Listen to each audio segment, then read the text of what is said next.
N400 brain wave ఏంటిది ఇది అనుకుంటున్నారా? N400 బ్రెయిన్ వేవ్, ఆ వేవ్ ఎప్పుడు ఎక్కువగా ప్రొడ్యూస్ అవుతుందంటే ఎప్పుడైతే మీరు సైకో కాగ్నిటివ్ స్కిల్స్ ముఖ్యంగా మీరు రాసేటప్పుడు. అందుకే ఒక జపానీస్ టెస్ట్ చేయబడింది. చేతో రాసేవాళ్ళు, కంప్యూటర్ కీబోర్డ్ యూస్ చేసేవాళ్ళు, డిజిటల్ పెన్ యూస్ చేసే వాళ్ళలో సైకో కాగ్నిటివ్ స్కిల్స్ ఎలా ఇంప్రూవ్ అవుతున్నాయి, వాళ్ళ సబ్ కాన్షియస్ బ్రెయిన్లో, వాళ్ళ బ్రెయిన్లో ఏ సెంటర్స్ యాక్టివేట్ అవుతున్నాయో చెక్ చేశారు.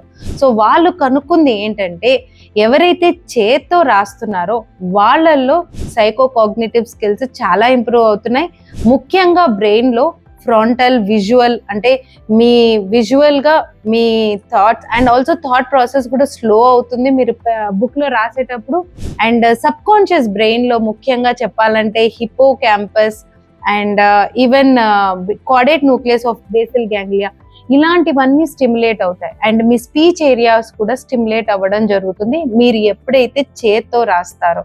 సో ఇలా చేత్తో రాయడం వల్ల మన ఫ్యూజిఫార్మ్ కార్టెక్స్ అనే ఒక కార్టెక్స్ కూడా మన బ్రెయిన్లో స్టిమ్యులేట్ అవుతుంది. సో ఇవన్నీ ఏంటో కానీ మీరు డెఫినెట్గా మీరు ఏదైతే కోరుకుంటున్నారో మీరు ఒక బుక్లో రాయడం ప్రాక్టీస్ చేయండి. It is called scripting. అంటే మీ కోరికలు జరిగితే ఎలా ఉంటుంది, జరిగితే మీ విజువల్గా మీరు ఏమేమి చూస్తారు, మీరు ఎలా ఫీల్ అవుతారు, ఈ విషయాలన్నీ మీరు రాస్తూ వెళ్తూ ఉంటే you will be surprised that ఆ విషయాలు నిజమయ్యే అవకాశాలు కూడా మీరు త్వరలో చూస్తారు. అండ్ మీ బ్రెయిన్లో మీరు ఏదైతే రాశారో అవి ఈజీగా రిజిస్టర్ కూడా చేసుకుంటారు. So don't use keypad or digital pen to write your journaling. అంటే మీ జర్నలింగ్ చేయాలంటే ఒక డైరీ పెట్టుకోండి, డైరీలో రెగ్యులర్గా రాయండి whatever your dreams are. And మీ కోరుకున్న కళలు డెఫినెట్గా నిజం అవ్వాలని కోరుకుంటున్నాను. ఈ వీడియోలో ఇన్ఫర్మేషన్ మీకు నచ్చితే నా పేజ్ని ఫాలో అవ్వండి. ఈ పేజ్లో ఇంకా ఇలాంటి వీడియోస్ చాలా ఉన్నాయి, మీరు డెఫినెట్గా తెలుసుకోవచ్చు.